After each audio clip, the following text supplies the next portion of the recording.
Are you looking to do your tax return? If so, here's some handy tips and tricks to get you through tax time.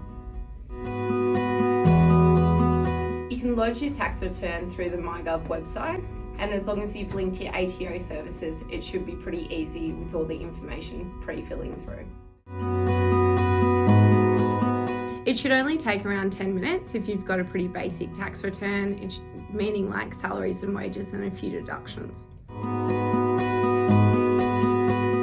If you're lodging your tax return by yourself, not through a tax agent, it needs to be done by the 31st of October. The information you'll need to complete your tax return is any salaries and wages you've made throughout the year, dividends that you may have received, interest on your bank accounts. And then if you intend to claim any deductions throughout the year, you'll need to keep receipts of those deductions. But say if something is under $10, you don't need to keep that receipt. You just need to keep a diarised entry of that purchase.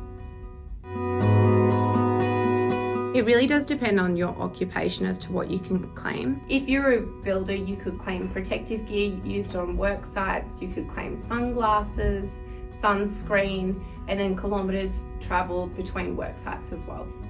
So if you work in professional services at a desk all day, like an accountant, you could claim your calculator. You could also claim subscriptions to professional publications and then membership fees to professional bodies as well. So if you have a really basic tax return with salaries and wages and a few deductions, you probably don't need a tax agent to complete your return for you. But if your return started getting more complicated and say you had a lot of deductions and you weren't too sure what you could claim, or you had rental income and you still weren't sure what you could claim, I would go and seek a tax agent's advice to lodge your return. If you make a mistake, please don't fret. You can lodge an amendment through the ATO portal. You just need to wait until they've received your original return, and then you can proceed with your lodgement.